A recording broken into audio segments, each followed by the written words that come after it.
Y toda una polémica generaron los dichos del intendente de la Araucanía, Francisco Huenchumilla, quien aseguró la semana pasada estar dispuesto a quemarse a lo bonzo por la paz social en la región. Durante la semana pasada el gobierno salió a defender lo que calificó como ímpetu de la autoridad regional, mientras que en la alianza dijeron que esas palabras no ayudan a calmar los ánimos en la zona. Queremos conversar más de este y otros temas, y para eso nos acompaña el senador de Renovación Nacional por la Araucanía, precisamente, Alberto Espina. Senador, buenos días. Hola, buenos días, Paola, ¿cómo estás? Bien, pues ¿usted qué está dispuesto a hacer por la paz en la región? Bueno, en primer lugar, apoyar al intendente Huenchumilla en las 3 acciones que se están haciendo, que yo he tenido oportunidad incluso de hablarlas con el ministro del Interior. Una es aislar a los grupos que recurren a la violencia en la Araucanía, porque nada resolvemos por esa vía, sino que al revés dividimos una región. En segundo lugar, definitivamente fijar una política de entrega de tierra. Las comunidades mapuches reclaman tener títulos de dominio sobre tierras que el Estado de Chile en su momento les entregó.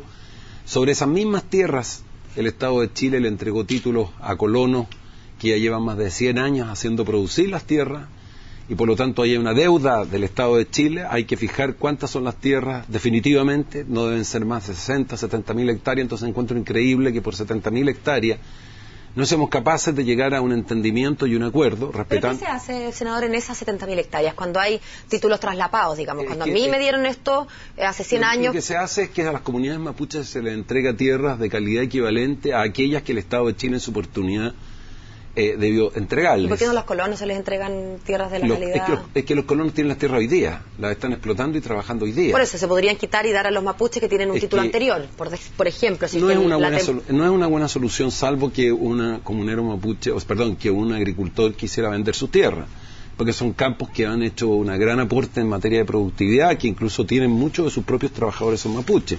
Pero ¿qué es lo que ha hecho Nueva Zelanda, los países que han avanzado en esta materia? Si nosotros no tenemos por qué improvisar cuando hay exitosas experiencias. Aislamiento y sanción muy dura a los grupos violentistas, sean quien sea. Segundo, política de entrega de tierras, definición, cuántas tierras hay que entregar, y una política 5, 10, 15 años en que se diga que el Estado de Chile las va a entregar con apoyo productivo. Luego, alianzas productivas. Quien quiere invertir en la Araucanía tiene que invertir asociados con los pueblos originarios. Si tú vas al territorio maorí y tú quieres hacer un emprendimiento en el territorio maorí en Nueva Zelanda, se te exige o se te pide que lo hagas con un socio local. Sí. Eso es perfectamente posible. De hecho, hay más de 150 alianzas productivas iniciadas en el gobierno anterior que se están haciendo. Y en último término, representación política. Y ahí hay 2 fórmulas. Una es crear el Consejo de Pueblos Originarios, que te permite tener la opinión de las comunidades mapuches respecto a los temas que le importan. El área de desarrollo indígena, que hoy día funciona con 137 de 142 comunidades del total de la llamada, entre comillas, zona roja del conflicto. Yo estuve ahí la semana pasada con Juan Carlos Curinao. O bien establecer un sistema de cuota de representación parlamentaria, que ya es una definición política, pero te fijas tú que existe un horizonte, un camino que es perfectamente posible de abordar con éxito si hay voluntad política de todos. Oiga, senador, el lenguaje es mucho más que un vehículo para la comunicación, ¿no? Es el paradigma que nos permite pensar. En fin, no vamos a hacer aquí un análisis del lenguaje, pero en ese sentido, y a propósito de no contribuir al clima de violencia, ¿no le parece que es bastante violenta la imagen de una persona quemándose, por más que sea a sí misma, digamos que sea violencia autoinfligida? ¿Pero no le parece muy violenta la imagen, e incluso para ser utilizada como hipérbole, que es lo que dijo después el intendente? Es que yo conozco al intendente. Yo creo que el intendente tiene lo que quiso decir él, que está dispuesto a hacer todos los sacrificios necesarios en aras de reconquistar la paz de la Araucanía. ¿Pero le parece afortunada la imagen? Me parece que es una expresión dicha dentro de la intervención, pero no entremos a juzgar los detalles de las personas. Mi rol como senador es ayudar a solucionar el conflicto, no a prenderle fuego para que las posiciones se radicalicen. Yo he hablado todo este fin de semana con los agricultores, he conversado con las comunidades mapuche. Vamos a tener reuniones con el ministro del Interior. Entonces yo pienso sinceramente que esto es una cuestión de que todos rememos para el mismo lado e intentemos solucionar el conflicto y no agudizar el conflicto. A propósito entonces de morigerar los dichos y no ayudar a que se prendan las cosas, cambiemos de tema, hablemos de la reforma que va a ocupar buena parte de sus afanes en el Senado, ¿no? La reforma tributaria. ¿Qué le pareció el videíto de su colega senador y correligionario también de RN, Andrés Alamanda, a propósito de la reforma tributaria? Tuve tiempo de verlo. Yo creo que lo que refleja ese video es fundamentalmente la opinión de una amplia mayoría, ya no solo de políticos, sino que una amplia mayoría de personas que son emprendedores. Entre ellos sumo a los exministros de Hacienda de los gobiernos de la Concertación. Si han sido los propios... Ahí lo estamos viendo, perdón, senador. Sí. Pero fíjate que ¿Lo escuchamos? Escuchamos un poquito por si alguno lo vio. No, para nosotros tenemos el mejor jugador del mundo. ¿Y ustedes, chilenos, qué tienen? ¿Nosotros qué tenemos? Tenemos al mejor defensa del mundo. El único que defiende la reforma tributaria. Nos vamos a meter en medio de estos golazos. ¿Me entiendes? Bueno, ahí está el sentido, ¿no? Aludiendo al deporte, que además está tan de moda y que es un mensaje fácil de comprender, como que el ministro de Hacienda fuera el único impulsor y que un autogolazo, en fin, y después la imagen del senador. ¿Qué le pareció el tono del video, más allá del contenido? Pero yo creo que no es un tono, no es un tono ofensivo, es poner la atención de manera, con algo de sentido del humor, poner la atención respecto de algo que puede tener efectos muy negativos para el país, porque ¿sabe lo que me pasa a mi Paola? Nosotros podemos tener diferencias políticas, pero hay una cuestión que no podemos hacer, y es cuando las propias autoridades del actual gobierno, de los gobiernos de la concertación, Manuel Marfán, ex ministro de Hacienda, Aninat, ex ministro de Hacienda, Velasco, ex ministro de Hacienda, más un conjunto muy importante de pequeños emprendedores te dicen que esta reforma tributaria está afectando directa y gravemente a las pymes, porque les está impidiendo utilizar su ahorro. Yo te voy a dar un ejemplo, pero súper directo y didáctico.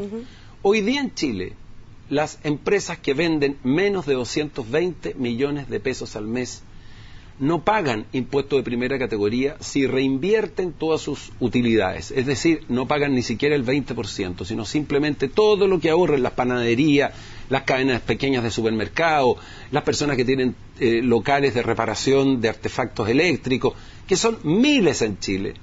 Hoy día ellos al final de año no pagan impuesto de primera categoría ni siquiera el 20%. Si dejan la platita adentro. Si la dejan adentro. ¿Para qué la dejan adentro? La dejan para reinvertir en su propio negocio, para hacer una panadería, comprar probablemente un horno nuevo, para comprar equipos computacionales, etcétera, etcétera. Esta reforma tributaria les dice, no señor, usted no solo va a pagar el 20%, todo lo que usted reinvierta va a pagar impuestos.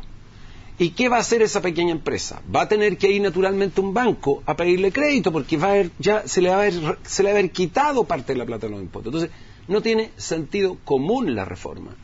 O sea, adolece de una cuestión de sentido común. El tema sobre el corazón de la reforma, ya que nos ponemos cardíacos, es que el FUT permanezca, pero para esas empresas, entonces, que el FUT permanezca para las pequeñas empresas y las medianas empresas. Y que además, se termine para las grandes. Sí.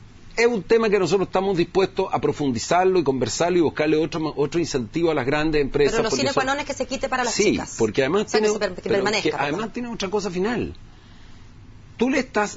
Esto es abiertamente inconstitucional, yo te lo digo desde ya, porque te están cobrando impuestos por algo que tú puedes nunca recibir. Porque ¿qué ocurre si tú nunca en esa empresa retiraste? Perdón, a ver, explíqueme una cosa, pero en el fondo, cuando yo reinvierto, se produce, me imagino, una especie de ficción, en que hubo utilidades, yo en un movimiento imaginario agarro estas utilidades y las vuelvo a poner en la empresa. Y las dejo en la empresa. O sea que en el fondo yo sí las retiré, aunque sea imaginariamente. No las retiras. Yo entiendo, pero se produce como esa ficción en que yo tuve esa ganancia. Y tuve, por lo tanto, se lo pregunto en calidad de usted es abogado. Usted tuvo la posibilidad de haber repartido utilidades a usted y a su socio de la pyme. Si usted decidió renunciar a esa posibilidad para reinvertir, ¿por qué sería inconstitucional? Porque los impuestos que se me tienen que cobrar a mí dice relación con los impuestos que efectivamente yo se han devengado o yo he retirado. Pero no hay una ficción de retiro y vuelta. No, porque puede que nunca lo retire. Puede que ese impuesto yo siempre lo mantenga al interior de mi empresa. Puede que ese impuesto yo lo mantenga permanentemente. Pero está la potencia, está la potencialidad de sacarlo. Es que mientras no lo saque, no hay un impuesto realmente devengado del cual yo pueda retirarlo para los efectos de que se incorpore dentro de mis obligaciones tributarias. ¿Ha conversado con constitucionalistas? Por supuesto. ¿Y hay algunos que están todos contestes o hay algunos que yo te diría que la gran mayoría, el concepto del impuesto atribuido, que significa presumirme a mí que yo voy a recibir una cantidad de dinero por la cual voy a tener renta y respecto a la cual tengo que pagar impuestos, la gran mayoría de los constitucionalistas expertos en derecho tributario sostienen que tiene graves visos de inconstitucionalidad. Y sería una lástima que un proyecto de esta naturaleza respecto al cual nosotros queremos contribuir sería un bochorno además, ¿no? Para el gobierno. Vaya al Tribunal Constitucional y el Tribunal Constitucional termina después de 4 meses de discusión diciéndole, señores, todo borrón y cuenta nueva. Pero si a eso le agregamos, perdona que te diga yo, Sí. que lo que hemos conocido de la reforma educacional tampoco es aquello que yo crea que va a mejorar la calidad de la educación, los dos proyectos estrella del gobierno, lamentablemente, porque nosotros hemos hecho un esfuerzo inhumano por mejorarlo, no funciona. Y te voy a dar dos palabras de eso.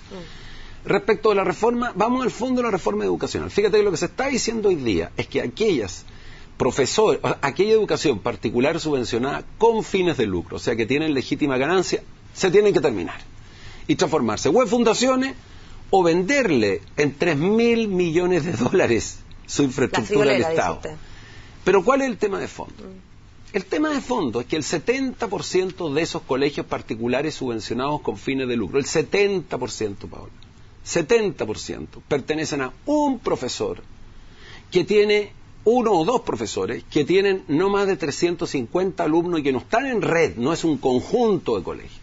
Como los que salieron en la segunda el viernes. Por supuesto, tienes razón. ¿Cierto? El 70% son profesores emprendedores que ¿qué han hecho? Decir, voy a salirme de la educación municipal, me voy a ir a hacer mi emprendimiento, se juntan dos profesores, juntan sus luquitas, van ellos y compran infraestructura, se preocupan de hacer buenas clases. Pero el argumento, senador, es que ellos no están lucrando desmedidamente, que tienen una ganancia acotada. Teniendo ganancia legítima. Pero esa ganancia acotada es la que misma que van a seguir teniendo en el sistema. Porque se supone que si bien se termina el lucro como la posibilidad de estar angurriente, así como el capitalista, ¿no?, de la caricatura, se les asegura que ellos puedan tener una retribución a su trabajo. No, la ley dice otra cosa distinta. La ley dice que van a tener una remuneración. Bueno, es lo que... No, pero es que esto es un problema... Pero una remuneración justa. Da lo mismo si usted le llama participación, retiro de utilidades, remuneración. Es que no es lo remuneración... mismo por lo siguiente, porque la remuneración justa es lo que tú haces cuando eres empleado de un lugar y te remuneras. Y todas las obras de inversión que ellos vayan a hacer en el futuro, ¿quién se las va a retribuir? Cuando yo estoy que no van a hacer en el futuro, si ya no van a hacer... No, pero es que entonces te fijas que está... O son corporaciones, sin fines de lucro que van a hacerlas a título gratuito. No, es que cuando ¿cuál es el impedimento? Si en Chile el problema que tenemos es de calidad de educación, no de emprendimiento. ¿Por qué cuando yo voy a Piñalelbún, en la región de la Araucanía, comuna de Lautaro, y hay un colegio particular subvencionado que opera en la zona, que es a cargo de una profesora que trabaja con comunidades mapuche, que les da una estupenda educación, que tiene a los niñitos con problemas que se van quedando con retrasos en su educación, los incorpora, que ha comprado laboratorio, que tiene su legítima ganancia, que no le roba un peso a nadie? ¿Por qué a esa persona en Chile le vamos a impedir tener un libre emprendimiento? ¿Cuál es el pecado que ha hecho? ¿Cuál es lo que ha cometido? Eso es simplemente una cuestión ideológica, cuando en el fondo lo que nosotros tenemos que hacer es que tenemos dos motores funcionando en la educación. Uno que se llama la Superintendencia de Educación, que es para que los padres vayan, reclamen y digan, miren, sabe que el colegio está funcionando mal. Entonces la superintendencia va y le dice, venga para acá, ¿en qué está gastando la plata? ¿Está bien su modelo educativo? ¿Tiene buenos profesores contratados? ¿Tiene rotación de profesores o no? ¿Por qué se le van los profesores? ¿Está al día en el pago de su previsión? Los niños están teniendo la jornada de clase que les corresponde, etcétera, etcétera, etcétera.